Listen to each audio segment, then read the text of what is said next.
excited today because we have Bukky-George Taylor and Toni Blaze Ibekwe, two amazing women, and we have Asanda Sizani who will also be joining us shortly.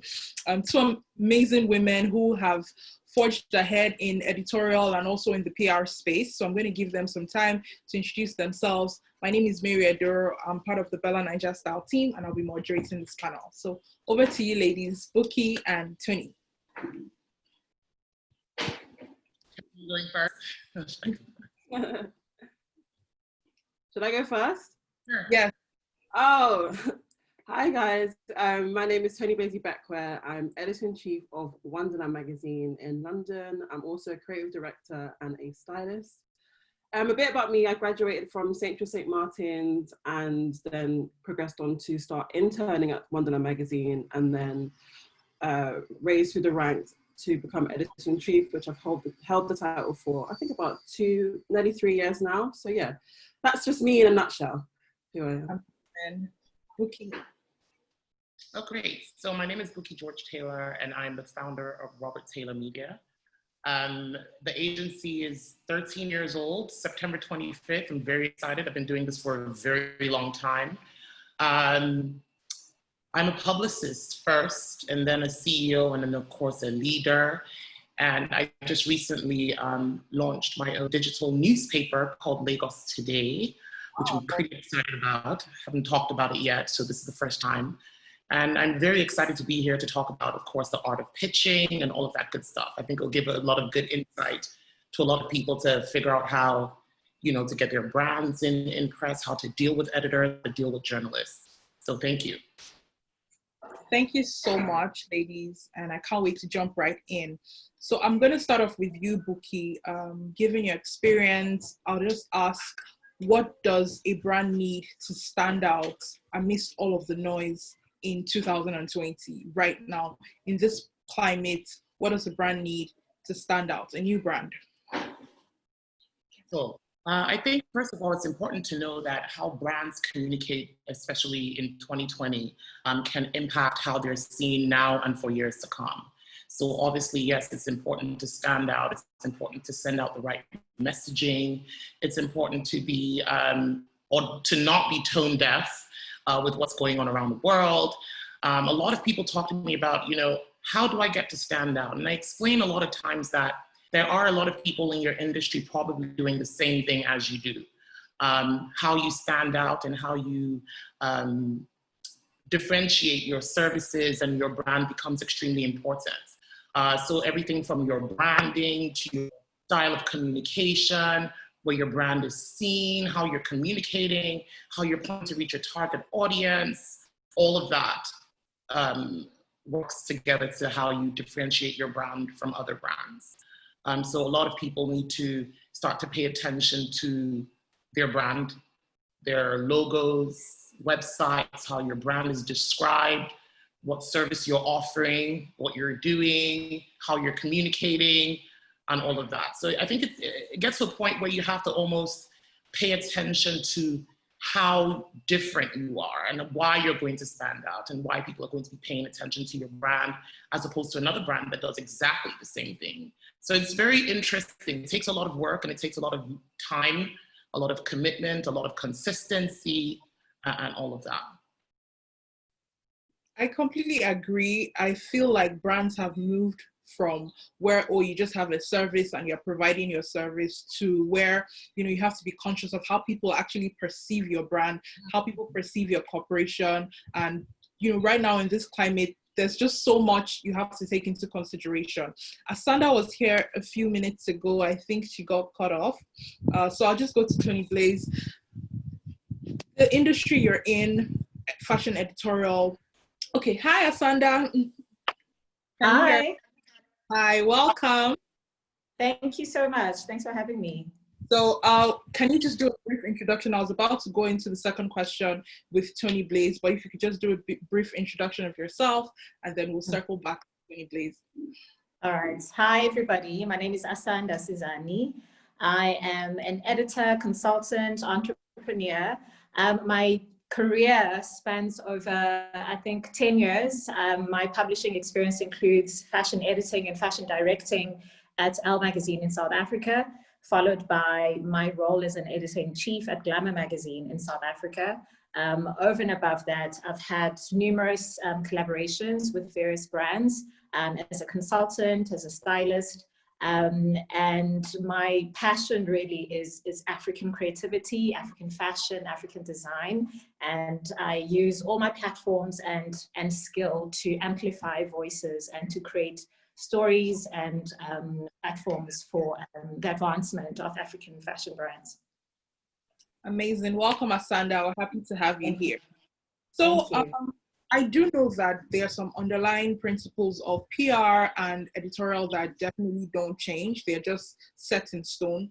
However, I believe that in different areas in Nigeria, in South Africa, in, the US, in London, the audiences are different. And so media strategies sometimes have to be tweaked, or they have to sometimes be revised or remixed based on the audience. So Toni Blaze, I'll go to you, and then I hope Asanda can also pitch in. What does a brand need for a PR and marketing brand strategy in 2020? What are the steps that a brand needs to take? For example, here in Nigeria, we get approached to by a lot of brands, international and local brands, and we come up with PR strategies and promotion strategies for that. So I'll just ask Toni and also Asanda what some steps or some strategies you can offer for brands that are trying to launch themselves into digital media. I think one of the main things that people forget is the power of social media and the power of just like brand awareness. I think any brand that wants to start and just gain that kind of, momentum and movement around that brand, is social media is so key. It's like people think they need, this money here, XYZ, this massive PR company, they might need a Carla Otto in London to promote their brand, when really you are your brand's self-promotion, in terms of you are your brand's market strategy, you are your brand's PR. If it's clothes you're doing, if it's jewelry, whatever it is, you're a walking billboard. I think the main thing brands need to know is that no matter how small you are, no matter what your budget is, the power of social media is honestly so crazy, because you've got stylists, you've got editors, you've got creative directors, you've got so many people on this platform. I know when I'm doing styling, I'm looking for new brands on Instagram, I'm looking for new brands on so many different platforms. So I think the main thing in terms of a strategy is, don't be scared, don't feel like you need this massive big PR house to make you into this household name. Just use the resources you have. And I think the main resource you have definitely right now is social media, and it is using that platform to kind of raise awareness about your brand. I think that's the main thing people should really be tapping into. And just be authentic with your brand messaging and communication. I think people right now in 2020 will see through a brand that just feels very superficial. People want to know the brand story. Like, people want to go on your page or go on your social media and see how it started from the ground up. We don't want to see all these glossy images yet. We want to see the growth. And I think that's what will make a brand stand out. Is don't worry about having this massive PR company behind you in the beginning. Just worry about how are you using your personal resources, which is literally social media. I love the point about self-promotion. I think there was a time, well, I can speak for South African the design industry here. There was a time when there were certain designers that were very media shy and opted to let the brand speak for itself, let the work speak for itself, and they didn't necessarily, they shied away from being at the forefront. But I think this is definitely the time, especially with social media as a tool, this is the time when designers, creative directors need to actually step away from behind the desk or behind the scenes and actually tell the story themselves, drive the narrative themselves, take charge of their brands, because it also makes your brand very accessible. It makes you accessible to your customer, to your audience, if you are actually engaging with people directly. Okay, so while Toni Blaze and Asanda were speaking, I kind of just got this very millennial vibe from the strategies that they provided. So Bukky, I'd really like you to chime in here, coming from traditional PR to now this new age of PR and, you know, what we see, I feel like there have been so many changes in the way brands have been perceived, in brand promotion strategies. Do you completely agree with all that they have said, or do you think there's some traditional practices that should still be lifted from the, you know, before? Oh, of course, having been in the industry for 13 years, I remember when there was no social media for us to promote things. You know, as a matter of fact, I remember when I used to put my press releases on Facebook Notes and tag journalists, you know, and we went from having all these magazines. I mean, we had True Love Nigeria, just like there was True Love South Africa. That went away. You're noticing now that a lot of print magazines are moving to the digital space. So it's very different. And I think that it's important for a lot of brands to learn how to move along with the times. You know, what's the world saying? What's happening? And where are people communicating? And I want to be there. You know, social media is king right now. Who would have thought it? You know, I remember when I used to try to promote my clients using social media when it wasn't big, and everyone's like, what is she doing? And, you know, this is not, who does this? Why is she not using the newspapers? But I had a feeling that this was going to become this way. And it's very interesting to see where we're going now. What I love about 2020, in the midst of all its madness and everything, this is that one time that you could most likely send a DM to an editor and possibly get a response. As at last year, you might not have gotten a response. Now you might get someone to respond to your inquiry and all of that. And, you know, I think that a lot of brands need to really understand how this works back end so that they can, you know, really push their brands out there and communicate and tell all of those stories.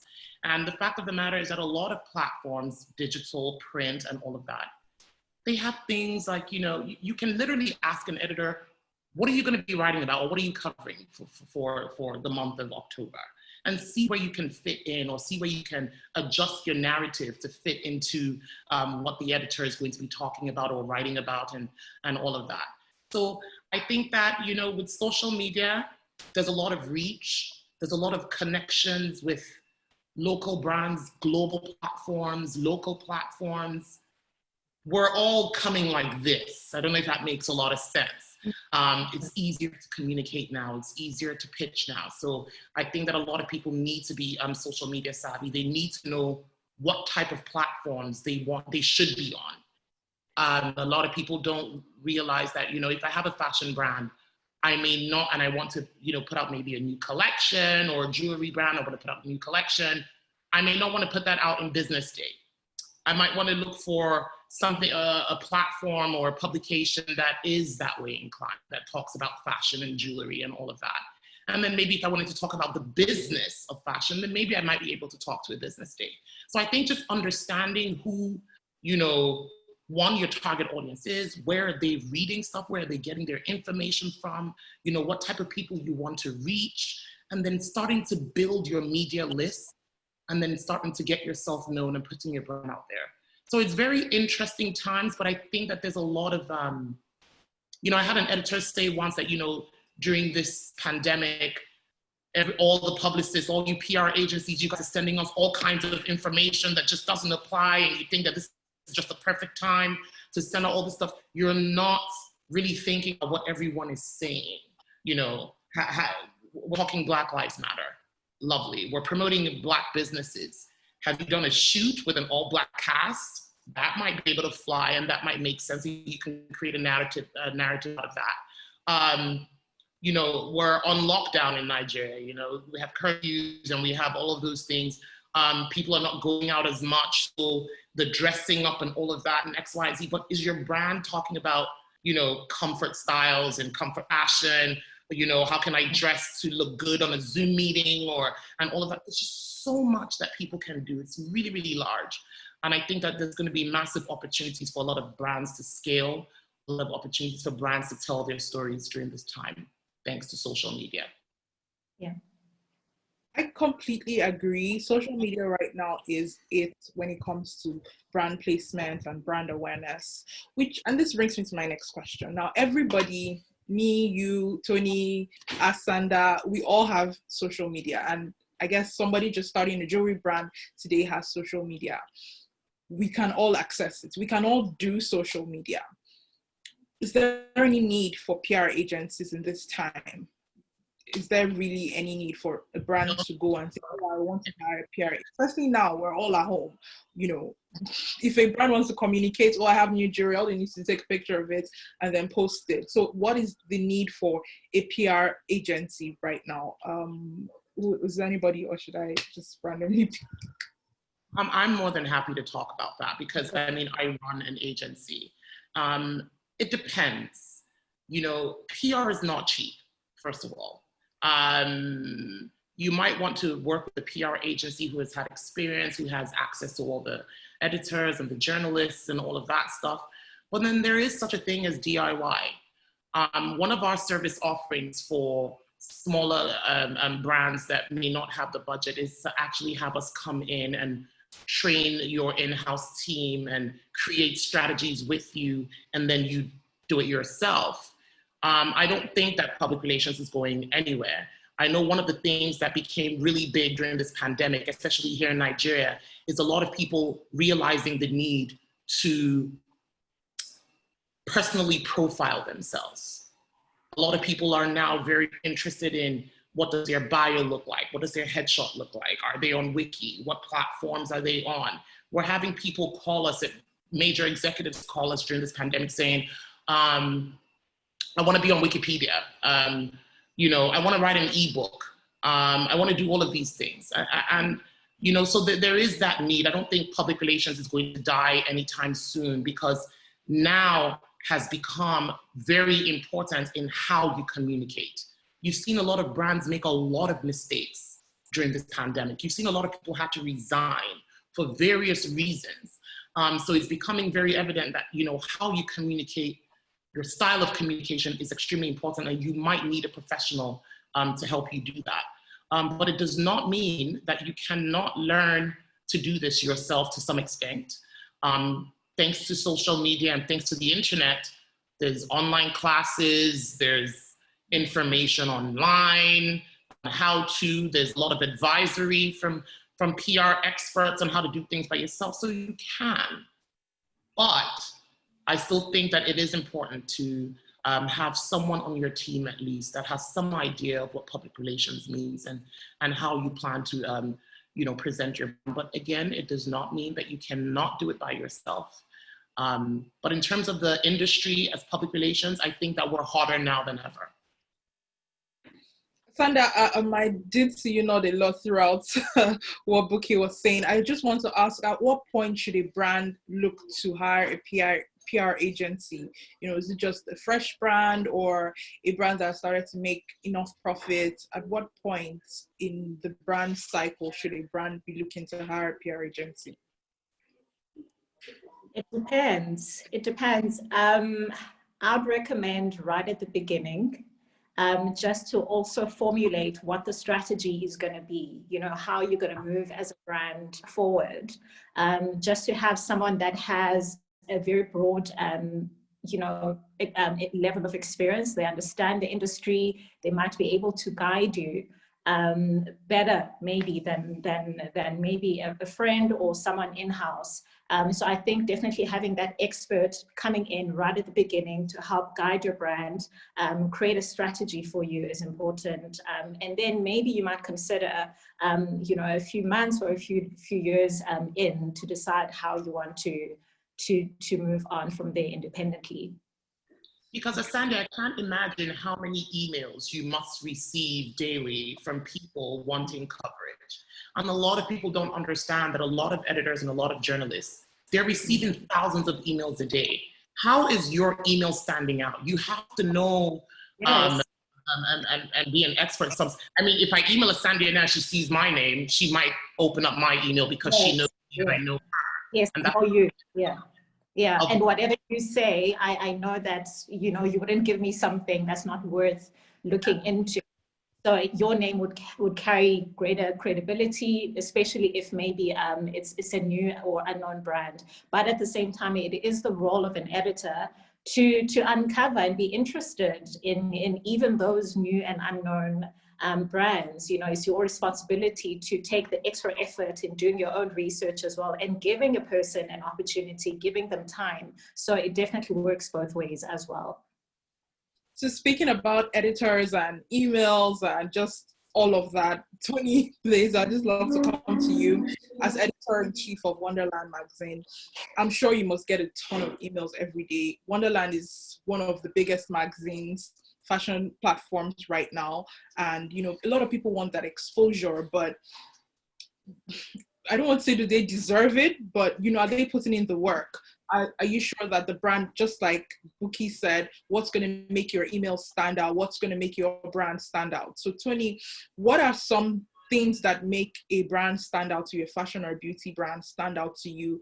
And even in that initial step of a brand reaching out to say, oh, I want a feature, or oh, I want my new products to be, you know, to be featured on the latest trend list. What are some of those things that make that brand stand out to you?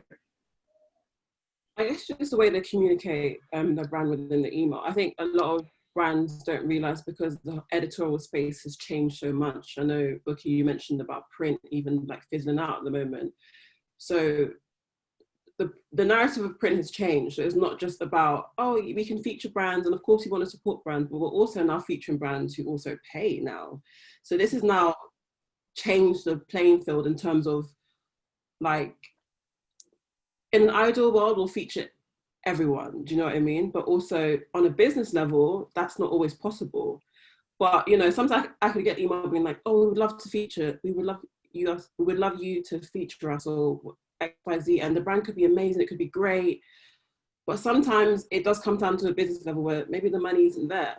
So it's like, I would love to feature you, but sometimes we need to think about things in a business aspect. But then on the flip side, if you approach me, because I'm also a stylist as well, as, you know what, shoot a couple of my looks, or here's my lookbook, introduce me to your brand in that way, and let's build a rapport in that way. And that in turn, usually most of the time, ends up with a feature, because I'm introduced to the brand through the editorial space, through creativity. And then it kind of trickles down to going on to like a feature aspect or being featured in the magazine. I think brands need to just understand that, because the editorial space has changed so much.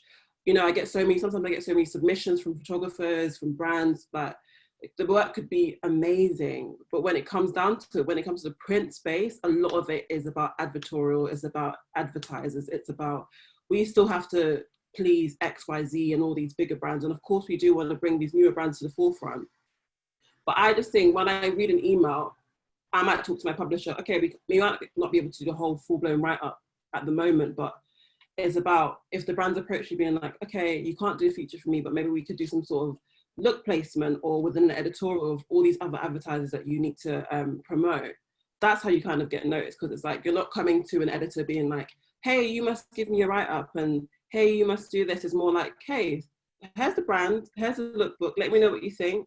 Do you have any, can you commission out a stylist that could potentially work with the brand in terms of like pulling a look? Or it kind of like, it's baby steps when it comes to like features and stuff like that. But I think the best strategy is just to kind of show us who you are in terms of what the brand is. And it always kind of, most of the time, leads to some bigger feature, because ultimately you do want to support the newer brands. But I think as a way they approach us editors kind of helps that journey start, in terms of like lead on to like a bigger feature, or, you know, like a bigger write-up with regards to brands and stuff like that.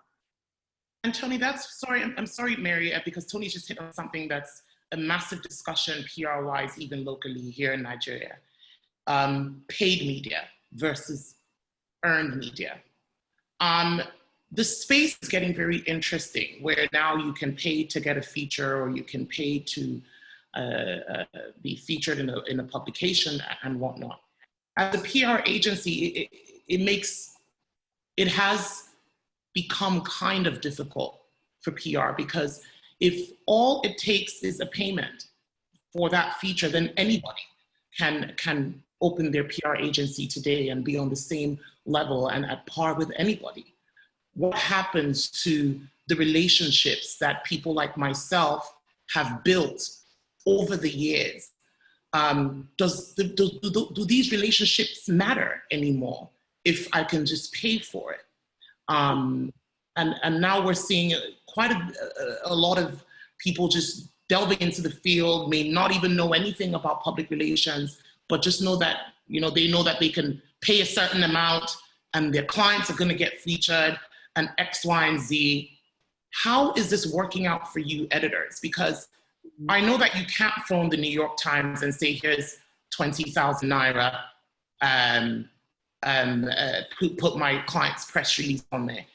If the press release doesn't make sense, if the editor is not interested, then it just doesn't happen.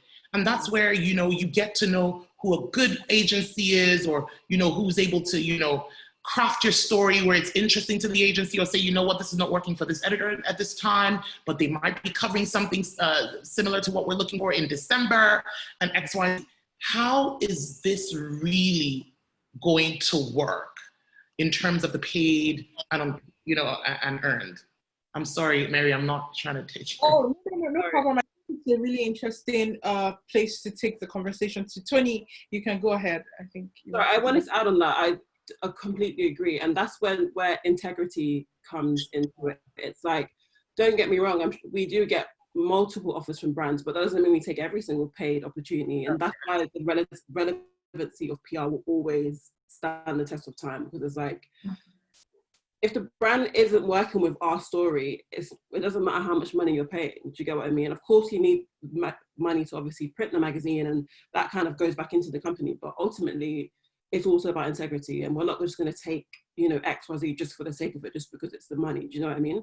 And I think it takes the certain right attitude and editor to know the difference between this is a great paid opportunity and, oh my God, also the brand's amazing, let's go for it, as opposed to money's there, it's not that great, let's just sweep it in the corner. So I think going back to what you were saying, Bukky, it's just integrity 100%, and that's where the balance will always keep, you know, in the level playing field, where it's like, I feel like 9 times out of 10, a lot of 2020 has kind of questioned integrity in terms of editorial, in terms of magazines, in terms of like our brand, what we're trying to communicate as a magazine.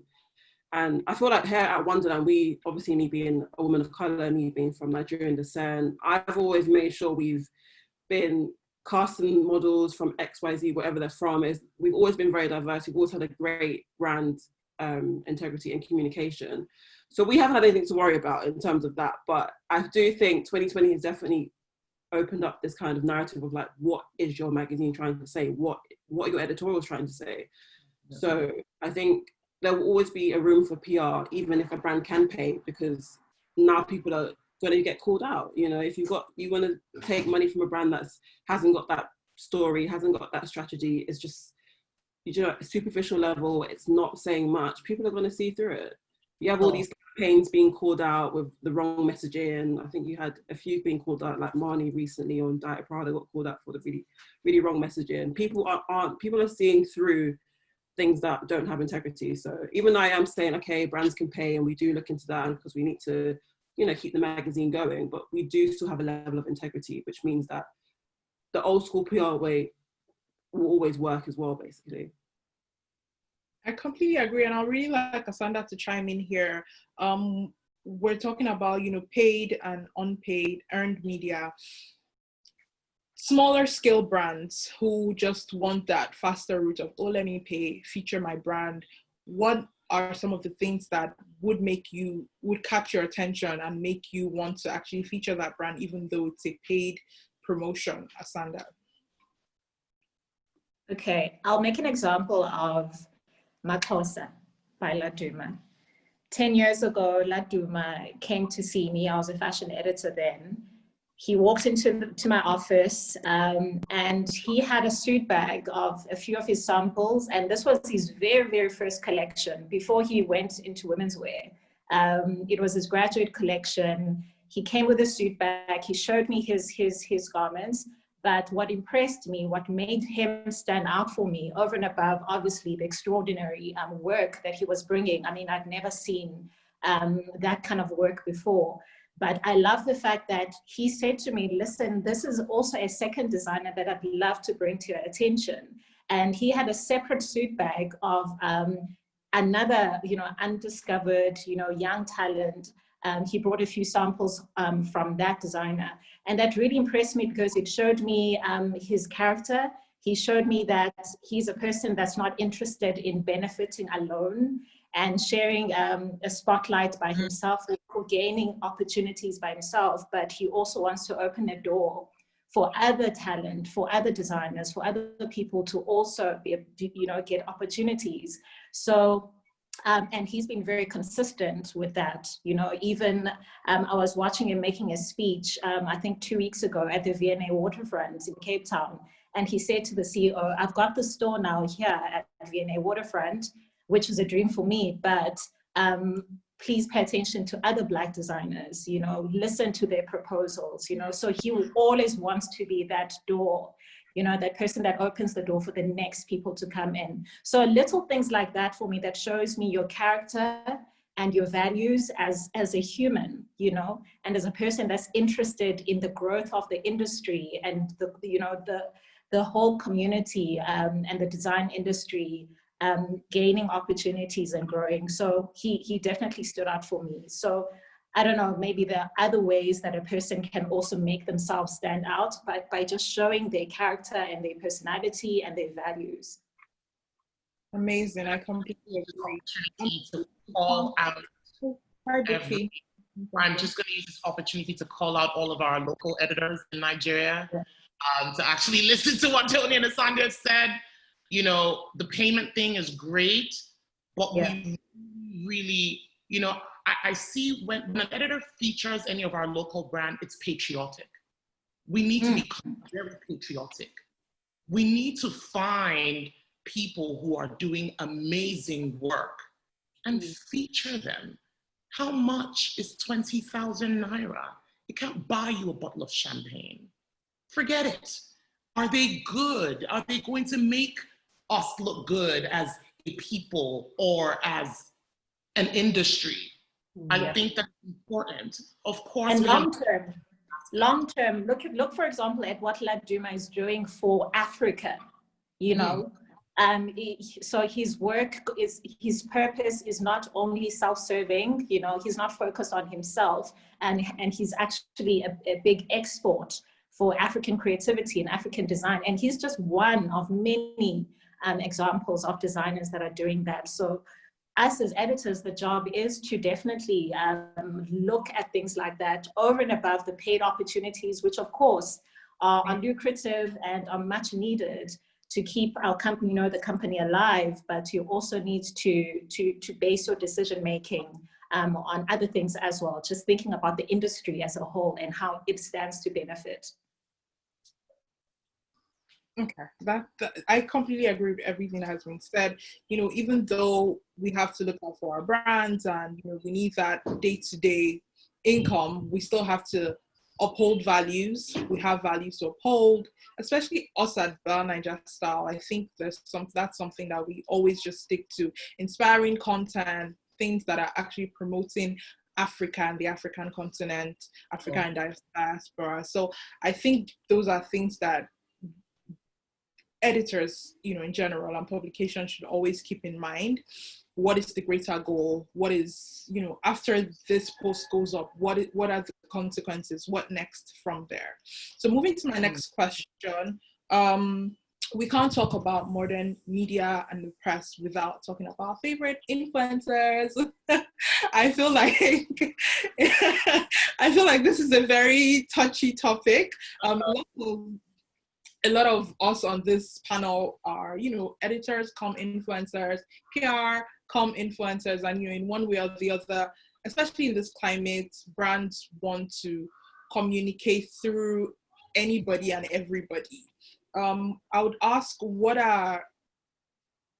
we've all sat in meetings where we've had to decide, what influencers are we going to use for a particular campaign? I just want to discuss what are some criteria for using influencers. Are they even really necessary for promotions? And if they are, what are some criteria for choosing influencers? Paid, unpaid, you know, majority has to be paid, but what are the criteria for using a brand for your promotion? Toni Blaze. Okay, the first thing is people need to just stop looking at just the following and being like, yeah, that's great. They've got 2 million, they've got 1 million. Oh my God, that's going to translate into 1 million sales. It doesn't work that way. You could literally have someone that has 1 million followers, they could post your product and you get 2 web click links, and that's all. Why? Because what are those influencers posting that align with your brand?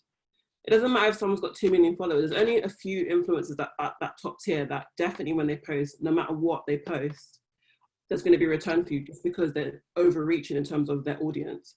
But you know, if you've got an influencer that doesn't post things that are actually in line with your brand, and then you're like, oh, they've got 2 million followers, great, that's going to definitely mean sales. Usually it doesn't translate. I've got a lot of friends who are designers that have gone that route, and they've kind of sent a few bits or whatever to an influencer, paid them to post it. But their content usually for this influencer might be maybe the generic kind of Insta girl sort of posting, and it's got nothing to do with the brand or what the brand is about or any of the brand values. And because their audience is tailored to that general content that that influencer is usually posting, they don't really buy into the brand that they're promoting because it's not what they're following for. They're following for the other content that influencer posts when they're not promoting a brand that they've got to promote because they're being paid to do it. So the main thing is don't always just look at the numbers, because sometimes you need to see what that influencer is posting before, because that's what's built their audience. You know, if you've got an influencer that's, I don't know, posting, maybe their aesthetic is very random, but aesthetic is very goth or whatever it is, and then you've just given them these clothes being like, yeah, great, you've got the following, let's do it. It might not translate into sales because their audience doesn't know your audience in terms of like, they're only following that influencer because of what they've posted prior, not because of, you know, them seeing all these paid promotion posts. Most people just swipe through unless, so the brand has to align with the influencer. So it's not, that's my main advice, because I think people do get obsessed with numbers. Because sometimes you could have someone with like 10,000 followers, 15,000, but they're followed by the right people, you know, they've got their network is the right people, or they might be followed by stylists and creative directors and other fellow musicians and photography assistants and people in the creative space that does more for you on an engagement level and a sales level just because of that, the type of people that are following them. So I think, yeah, that's my main flag, because I feel like sometimes people do get so obsessed with numbers and, oh, you know, 1 million followers might mean, yes, 1 million website clicks. It definitely doesn't. So that's my main thing. Bukky, I think I would really like to hear your point of view when it comes to selecting influencers for brand campaigns and promotions. So, I mean, I work with a lot of influencers. I mean, I represent a few alcohol brands, so I'm thrown in that space. You know, I read an article beginning of last year, and it said, goodbye celebrities, hello nano influencers. And I think that's where we're going. People are looking for influencers that have a real audience, that have a real community, and not just people with numbers, exactly as Toni has said. You can work with an influencer that has 5 million followers and see absolutely nothing come from that. You can work with an influencer that has 5,000 followers and see a few things come from that. I think it's very, very important for you to actually understand your brand and understand what type of people fit with your brand's DNA. It has never been so important as it is right now. I think that we're going to see a massive shift. I think that we started to see it already. I don't know that the bigger brands have started to notice or have started to understand influencer marketing really. They're just looking for the big numbers and it's just, you know, throw this out there and X, Y, and Z. But for people who actually care about their brands, want their brands featured in the right platform, really, really understanding who the followers of that influencer is as well becomes important too, as to where you're going to position your brand or what kind of person you want to affiliate brand. So I think we're going to see the rise of a lot of influencers who may not be celebrities, who may never have sang a song or acted in a movie or been on her runway, but have meaningful conversations, engaging content, stressing, engaging content. Gone are the days when you're working with a brand and all you're going to do is take a picture of the outfit and post it and go away. No, we want to see you wear it. No, I mean, come on. How else are we going to believe that you believe in what you're doing? It can't look like a job. I don't know that people understand that. It can't look like, oh, they paid me and I posted it. That's not enough. We actually want to see you engage with that brand, and so that we believe that you believe that the brand is whatever it is that you say that it is. So a lot of people are now making, requests for people to start to use videos, to start to create their own content. I'm actually even over the whole forcing people, or telling people what to write, or telling them how to do. No. Allow people actually genuinely come up with however they want to feature your brand on their platforms. So I think that, I get a lot of questions. I want to be an influencer. It's a lot of work because, you have to have the right audience. You have to know how to speak the brand, and you have to know how to treat brands that work with you, and it has to be believable for me. That's the main thing. Is it believable, or does it look paid for? If it's paid for, I'm not buying it. Even if you were paid, we all just don't have to know, and you don't have to behave like, you're doing some kind of commercial ad. We actually want to see your real life, your real interaction with the brand, and all of that good stuff. Yeah, it must be so authentic that we can't see through the payment part of it, and you need to live that brand's values or whatever that campaign is about. We need to believe that you are that person, you are that voice, and you stand for whatever that message is. So I love what Toni was saying about the things you post even before that specific campaign, so you need to be about whatever it is that you claim to be about, and we need to see that resonate and be credible. I saw someone last week posting some information about a financial institution. And I messaged her, I said, tell me a little bit about this institution. Like, oh, I'm not sure. I'm like, what, you don't bank with them? No, I just, it can't be that way. It can't. And then, when you find brands actually taking the time out to educate these influencers on their brands so that there's a real buy-in, it's important. It's not a joke. I completely agree. I think we're seeing also a new wave of I don't think it's so new, but there's a huge wave now of the influencer editor bridge, which I think a lot of editors are moving into now. Asanda, Toni Blaze, I'm sure you're very familiar with it. Asanda, I'd just like to know, how do you want to be approached by brands to work with or to collaborate with? And what are some things you would definitely think of if a brand should approach you to work with them? Yeah, resonance, brand fit. If I agree to a partnership or a collaboration, I need to also feel like I'm doing it justice. I'm being authentic in how I will approach that campaign or create that content. I don't want to lie to an audience or lie to myself, and also not meet your objectives as the client. So being truthful in my storytelling and being authentic in my storytelling means that the brand also, the campaign rather, really needs to resonate with me as well. But for me, I think at this stage also in my career and the things that I want to do moving forward and the goals that I've set for myself, I'm looking for more opportunities to co-create, to co-produce things, be the vision and the voice of something rather than being the face of something. So I've never been really interested in being the face of a campaign, but if I'm in that boardroom, if I'm given the opportunity to pull up a chair and be a part of the conversation, to conceptualize that campaign or that product with you, then that is a priceless opportunity, because then in that way, I'm also influencing. That is true influence, you know, me actually sharing my thoughts and my vision and my opinions about something and being a part of the co-creation process of it, so that I'm not coming in at the end of that campaign and you're just asking me to post and hashtag or send me a garment to wear. You know, I need to have the full understanding of something, and that starts from me being a part of the discussion from right at the beginning. So those are bigger conversations.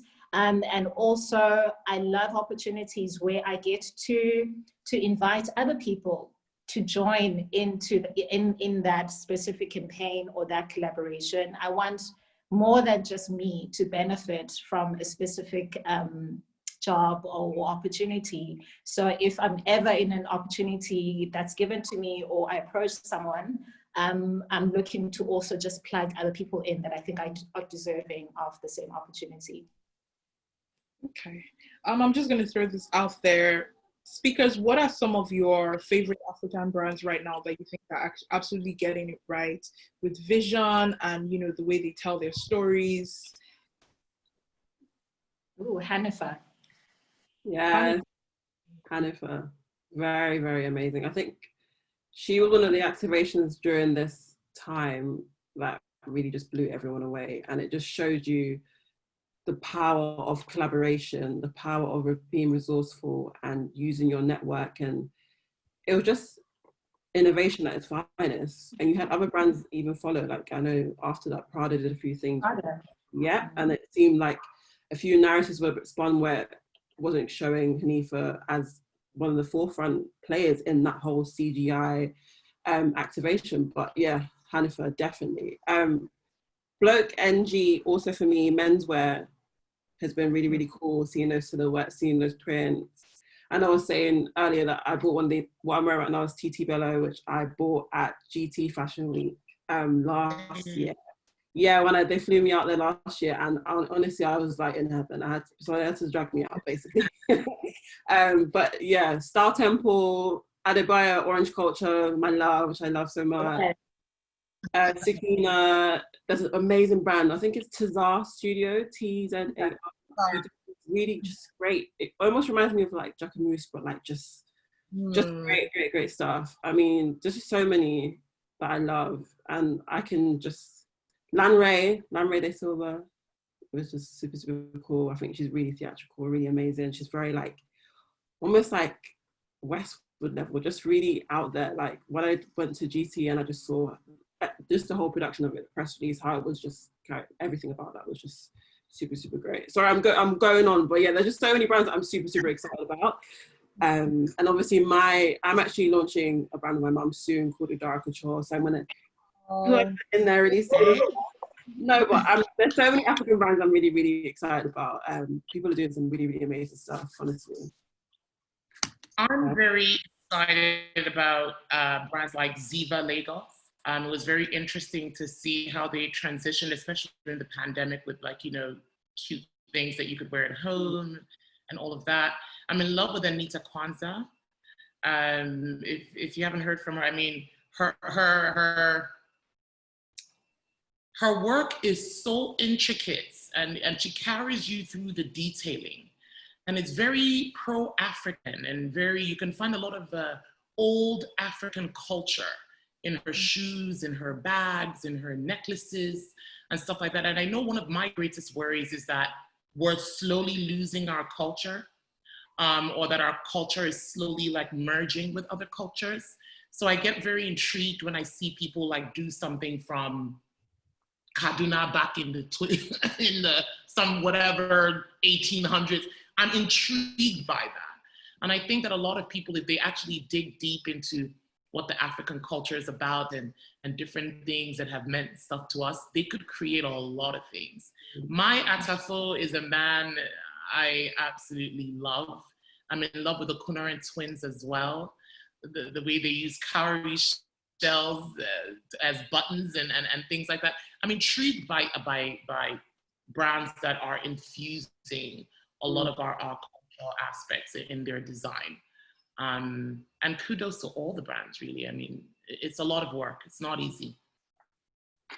I just want to add to that as well really quickly. Sorry, I think that point is so important about not losing what is African, what is African. I think growing up, I remember thinking, you know, like when you be making Ankara and all these things, it was always about making these English silhouettes and English kind of shapes. And I think we shouldn't lose that. I think your point, Bukky, was so amazing because, you know, you have brands like Kenneth Eze coming now that, okay, the silhouettes may not be always traditionally African, but the craftsmanship and what the techniques of the weaving is, you know, from Africa. And I think it's so important to never, ever, ever lose that, because that is, the culture is just way too rich.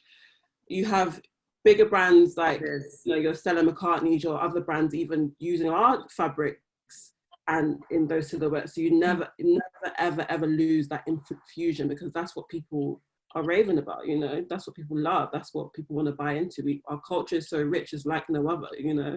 Maybe I'm a bit biased to say it probably is one of the best, richest cultures of the world, but that's me being very biased, of course. But no, I think even as an editor and a stylist, I never ever want to find brands that feel too much similar to what I can find in, you know, London or the UK. I want to see difference, I want to see techniques, and we are just so rich in the culture of techniques. And yeah, it just gets me really excited. So I just love how you touched on that, because I think people sometimes strive to have this kind of, yeah.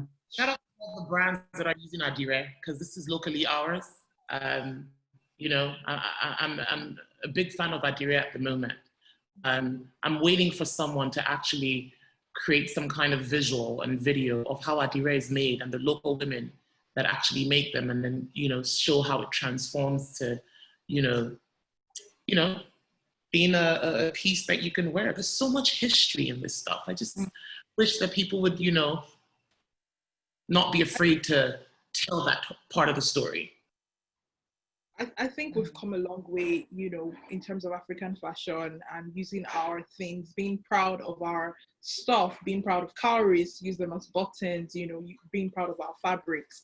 And I can't wait to see how much more is going to be developed over the next few years, because there's so much, the spotlight right now is on Africa and African brands and African fashion. So I can't wait to see much more. And I believe there's going to be so much more. There are going to be so many new brands that are going to be excited to affiliate with that whole heritage and using culture to create collections. I'm so sad that this is the final question, guys. I'm really, really enjoying this conversation. Okay, so out to Bukky, and then I hope Asanda and Toni Blaze can chime in. Where do you see gaps in terms of product and marketing, especially in the African fashion and beauty scene? And how do you think African brands can sort of take advantage of these gaps to, you know, promote their brands or make their brands into something real special? I would say that the gaps have a lot to do with actually people understanding branding, what their brands are, what they're trying to say with their unique pieces and or collections and what have you. I also think that there's also a lack of professionals in the industry that are kind of the middlemen that kind of get into that end of the marketing. For example, I can ask you to mention 3 PR agencies and you can. I can ask you to mention 3 marketing agencies in Nigeria and you cannot. It's hard. You don't know where they are, but they're there. So I think that, you know, understanding your brand, understanding your target audience, and really, really paying attention to the business of selling, you know, branding and selling. You know, a lot of people, they create and then you post on Instagram. That's not all. There's a lot behind the scenes. How do you, if I'm walking down the street and I see someone wearing one of your things, would I know? What's about your brand? So I think that, you know, there still needs to be a lot of education. I think that, you know, it's not, I mean, the fashion shows are great, and that's why I really respect what, you know, LFDW and GT are doing in the education aspect of things. We have to keep dialoguing, we have to keep talking, and we have to, a lot of brands need to continue to care about educating themselves on how to put their brands out there and how to create these brands that will last and brands that will also translate to sales as well. It's not easy. But it can be done. We have tons of success stories. So I know that it's possible. And you know, the industry is so clustered. It's just so a lot going on. There's many brands going on. And I know a lot of people are feeling like, oh my God, no one's ever going to notice me because it's someone else over there that has the same print as mine and has done something similar, you know? Another thing also in terms of the gaps is how are we holding brands accountable for copying other brands? You know, that's when you now start looking at trademarking and all of those things. I'm seeing a lot of people replicating many people's things and selling it for cheaper and hurting the brands and the originators of those projects or styles and things like that. So we need a little bit more structure as an industry, a lot more advisory, and then of course a lot more dialogue such as this. And big kudos to BellaNaijaStyle for putting this together. Because this is how people learn, you know. Those are the things that I see in the gaps, and hopefully I've explained how we can fill those gaps. Asanda or Toni Blaze, do you have any things to add? I think we're running, our time is almost up. I just wanted to kind of touch and build on Bukky's point. I do think that education infrastructure is missing with regards to marketing and products in Africa. I think when I went to GT, I remember I was sitting in the audience and there was this girl that asked this question and she was like, I think she was about 12, and she was like, oh, like all my friends laugh at me, I want to be a fashion designer, should I just go off and do a real job? And I was just sitting there being like, damn, I want to mentor you. I want to, you know, use my knowledge and bring that to the youth, you know, Africa and West Africa in terms of fashion. I do think that Africans in the diaspora, including me, including everyone, need to hold themselves accountable. And what can we bring as opposed to what can we take, you know? What can we bring to these infrastructures? I know, Bukky, you mentioned, name me 3 PR companies in Nigeria, you couldn't mention them. Or name me 3 professional institutions when it comes to like, maybe editorial, maybe you couldn't mention them. I think the gap there is just that pushing the education through it, and it takes people, conversations like this, so like you said, shout out to BellaNaija, it takes conversations like this to be the starting point and for it to just keep on going, because when people have education, it's key, you know, and it just takes a session with someone, it takes, you know, it takes an hour, it takes sitting down, showing you what I've learned, or showing, you know, what you've learned. And I think that's what the gap is just pushing that narrative of education. I'm so passionate about it because I definitely feel, and I'm saying a lot, but I do want to get more into mentoring myself with regards to bringing what I've learned, obviously being at Wonderland, being in one of the best publications in London right now in terms of style and everything. But yeah, the gap is definitely education. I think once we can build on the conversation like this and just keep on having them and building infrastructures, building advisory boards, reaching that gap. We're so lucky where it's like, I'm in London right now, you guys, you know, are across the globe. And we're connecting like this. This is such a powerful moment right now. And I just feel like this is what is needed for Africa fashion, is just keeping that, you know, conversation open, and just us kind of, yeah, the power of collaboration, the power of just communication is what will kind of push the industry even forward and help these brands as well. And I just wanted to quickly add, sorry, I know I'm jumping from another question, just in terms of like newer brands or anyone watching that has brands that may not have any money for PR and all these things that we've been talking about. And, you know, some comments were like, maybe you should have a PR in the beginning. I think the first thing, just very quickly to do, I know we're running out of time, is research, just if in regards to placements and stuff like that, research stylists, make sure you know if you've got, you know, there's maybe 10 celebrities or whatever it is, placements that you want to get. Start reaching out, who are their teams, who is the assistant, who is the PR person that looks after that celebrity, who is the assistant to the stylist, who are these people that make up these, you know, people that you want to get your clothing on, and start reaching out. There's no such thing as pestering at all. I tell you that right now. I get so many emails, and once I get one email, I may miss it, don't get me wrong, but when I get the same person emailing me like consistently, and it may still be getting lost because I've got a lot of things to do, I definitely always end up opening it. So do not ever think you're being annoying. So just go for it. Sorry, I just wanted to add that as well really quickly. Okay, we have one question that I think we should just take in a minute. For Bukky, when reaching out to influencer market for promotions, would it be best to go directly as a brand or individual, or through a PR agency? Say this again. Okay. When reaching out to the influencer market for promotions, would it be best to go directly as a brand or an individual or through a PR agency? I think that either way can work. I think that you can reach out yourselves. Most likely they'll find you if you're doing the right thing. And then we also have influencer marketing agencies in Nigeria right now. Placard is one of them. They have a lot of influencers under their list. You could reach out to someone like them. You know, if you're interested and if you're able to create, you have to show how you will create engaging content as well. You know, it's just like, hi, I'm an influencer. Okay, and what? You know, they want to see what you've done. If you haven't done anything before, what do you plan to do?